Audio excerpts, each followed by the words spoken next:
আচ্ছা, রাষ্ট্রের জন্য যদি শাসক নির্বাচন করা জরুরি হয়, তাহলে আমাদের প্রশ্ন হলো সেই শাসক নির্বাচন করবার পদ্ধতিটা কি? এটা হলো আমার প্রথম প্রশ্ন। সবগুলো ধর্মের কাছে প্রশ্ন, আপনাদের ধর্মে শাসক নিয়োগ করা, নির্বাচন করার কি পদ্ধতি আছে? আপনাদের ধর্মে শাসক নিয়োগ করার, শাসক নির্বাচন করবার কি পদ্ধতি আছে? এই প্রশ্ন সবগুলো ধর্মের কাছে করার পর আল্লাহ পাক রব্বুল আলামিন ইসলাম ছাড়া পূর্ববর্তী প্রতিটি ধর্মকে একটা সীমিত সময়ের জন্য দুনিয়াতে প্রেরণ করেছেন।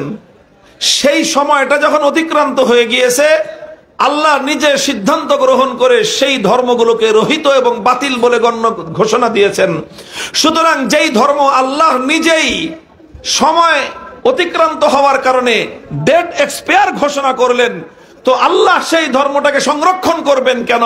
আল্লাহ নিজেই সেই ধর্মটাকে বিলুপ্ত করার ব্যবস্থা করেছেন। বলেন, কোন একটা কোম্পানি যদি ঘোষণা করে যে আমার এই মাল, আমার কোম্পানির গোডাউনে যে স্টকটা আছে, এই স্টকটা ডেট এক্সপায়ার, সুতরাং এটা আর চালানো যাবে না, তাড়াতাড়ি এটাকে নষ্ট করে দাও, তাহলে সেই কোম্পানি সেই মালটা সংরক্ষণ করার ব্যবস্থা করবে না ধ্বংস করার ব্যবস্থা করবে? ধ্বংস করার ব্যবস্থা করবে।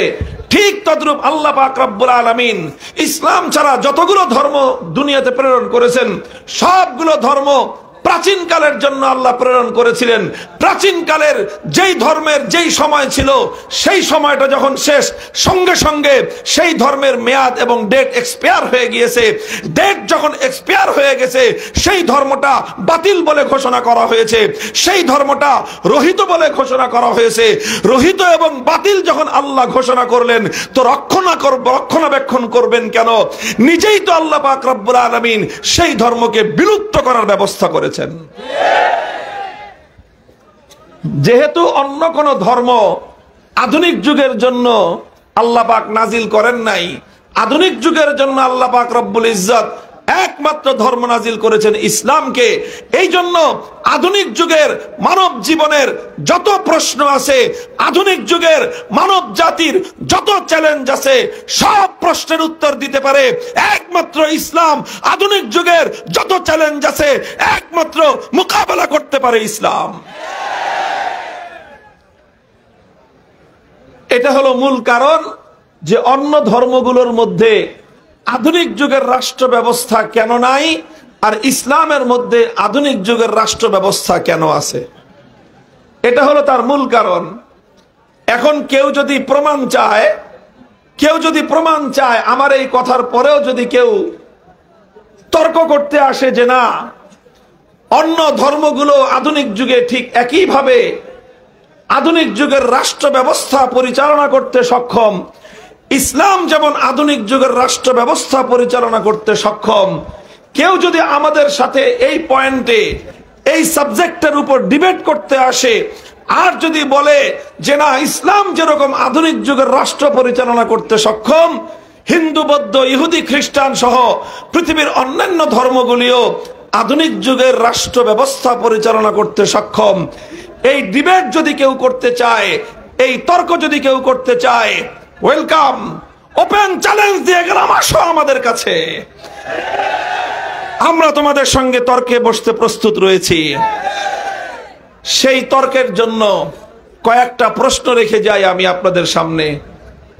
এক নম্বর প্রশ্ন হলো এই, একটা আধুনিক যুগের রাষ্ট্র পরিচালনা করবার জন্য অত্যন্ত গুরুত্বপূর্ণ একটা বিষয় হলো, দেখেন, রাষ্ট্র পরিচালনার জন্য খুবই গুরুত্বপূর্ণ এবং মৌলিক একটা বিষয় হলো, রাষ্ট্রের জন্য একজন শাসক দরকার আছে না নাই?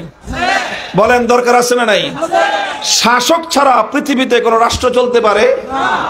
আরে ভাই, রাষ্ট্র চলবে তো দূরের কথা, একজন মুহতামিম ছাড়া তো একটা মাদ্রাসা চলে না, একজন হেডমাস্টার ছাড়া একটা স্কুল চলে না, একজন প্রিন্সিপাল ছাড়া একটা কলেজ চলে না, একজন চ্যান্সেলর ছাড়া একটা বিশ্ববিদ্যালয় চলতে পারে না, একজন ম্যানেজার ছাড়া একটা অফিস চলতে পারে না, পৃথিবীর কোনো কিছুই তো পরিচালক ছাড়া চলতে পারে না।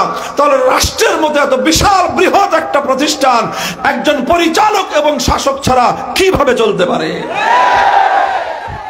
তাহলে রাষ্ট্রের জন্য একজন শাসক নির্বাচন করা অতীব জরুরি। কথা বলেন ঠিক কিনা? আচ্ছা, রাষ্ট্রের জন্য যদি শাসক নির্বাচন করা জরুরি হয়, তাহলে আমাদের প্রশ্ন হলো সেই শাসক নির্বাচন করবার পদ্ধতিটা কি? এটা হলো আমার প্রথম প্রশ্ন। সবগুলো ধর্মের কাছে প্রশ্ন, আপনাদের ধর্মে শাসক নিয়োগ করা, নির্বাচন করার কি পদ্ধতি আছে? আপনাদের ধর্মে শাসক নিয়োগ করার, শাসক নির্বাচন করবার কি পদ্ধতি আছে? এই প্রশ্ন সবগুলো ধর্মের কাছে করার পর কি রিপ্লাই আসবে, কি জবাব আসবে? আগাম বলে দিয়ে যায়, হিন্দু ধর্মাবলম্বীরা তাদের ধর্মগ্রন্থ গীতার রেফারেন্স দিয়ে, অথবা তাদের ধর্মের কোন উৎস গ্রন্থের রেফারেন্স দিয়ে, অথবা বৌদ্ধরা ত্রিপাঠক অথবা ধর্মের কোন উৎসের রেফারেন্স দিয়ে, খ্রিস্টানরা ইনজিল কিতাব অথবা ঈসা আলাইহিস সালামের রেফারেন্স দিয়ে, ইহুদিরা তাদের তাওরাত কিতাব অথবা মুসা আলাইহিস সালামের রেফারেন্স দিয়ে শাসক নির্বাচন করার কোন ফর্মুলা বিশ্ববাসীর সামনে উপহার দিতে সক্ষম নয়। মুসলমানদেরকে জিজ্ঞাসা করলে এক মুহূর্ত দেরি হবে না। আমরা আল্লাহর পয়গম্বর এবং আল্লাহর কোরআনের আয়াতগুলো তেলাওয়াত করে করে ওয়া আমরুহুম শুরা বাইনাহুম ফাইজা আযামতা ওয়া ফাতাওয়াক্কাল আলাল্লাহ সহ কোরআনে কারীম, রাসূল আকরাম সাল্লাল্লাহু আলাইহি ওয়াসাল্লামের বিভিন্ন হাদিসের মৌলিক মূল নীতিকে রেফারেন্স দিয়ে আমরা বিশ্ববাসীর কাছে উপহার দিতে সক্ষম। ইসলাম ধর্ম অনুযায়ী শাসক নির্বাচন করবার একটা ব্যবস্থা আছে। শুধু ব্যবস্থা আছে তাই নয়, নির্ভুল একটা ব্যবস্থা।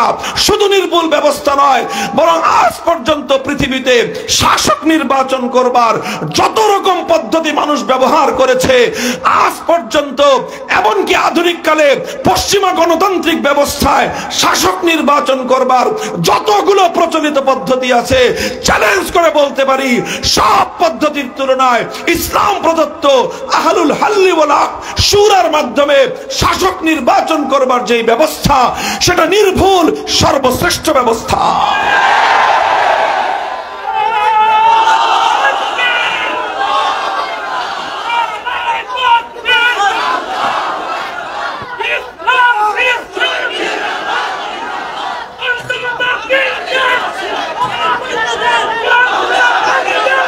মুহতারাম হাজিরিন, ইসলামের যেই নির্বাচন ব্যবস্থা রয়েছে, আলহামদুলিল্লাহ, যেখানেই মানুষের জীবনের সমস্যা সেখানেই ইসলামের পক্ষ থেকে সমাধান, যেখানেই যুগের পক্ষ থেকে চ্যালেঞ্জ সেখানেই ইসলামের পক্ষ থেকে সেই চ্যালেঞ্জের জবাব দেওয়ার মতো সমাধান। হর কুজা পুশতিয়াস আব আজার আবাদ, হর কুজা মুশকিলাস জবাব আজার আবাদ। যেখানেই সমস্যা দেখাবে ইসলাম সেখানেই সমাধান দিবে। যেখান থেকে প্রশ্ন উত্থাপিত হবে ইসলাম আল কোরআনের ভিত্তিতে, নবীর সুন্নাহর ভিত্তিতে তার সমুচিত জবাব দেওয়ার জন্য ইসলাম প্রস্তুত রয়েছে। আলহামদুলিল্লাহ, আলহামদুলিল্লাহ, ইসলামের পক্ষ থেকে যে নির্বাচন ব্যবস্থা রয়েছে সেটা আজকের যুগের সারা বিশ্বব্যাপী প্রচলিত গণতান্ত্রিক নির্বাচন ব্যবস্থার চেয়েও হাজার গুণ, আমি বলবো লক্ষ কোটি গুণ বেশি উত্তম। বলবেন ইসলামের দেওয়া নির্বাচন ব্যবস্থাটা কেমন? পূর্ণাঙ্গ একটা ব্যবস্থার খুঁটিনাটি আলোচনা করা ওয়াজ মাহফিলে সম্ভব না। শুধু মৌলিক ডিফারেন্সটা আমি বলে দিয়ে যাই।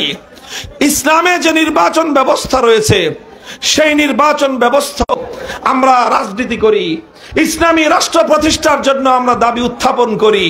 প্রশ্ন করবেন, হুজুর আপনারা তো ইসলামী রাজনীতি করেন, আপনারা যদি রাষ্ট্রের দায়িত্ব পান তাহলে সেই রাষ্ট্রের নির্বাচন ব্যবস্থা কিভাবে পরিচালিত হবে?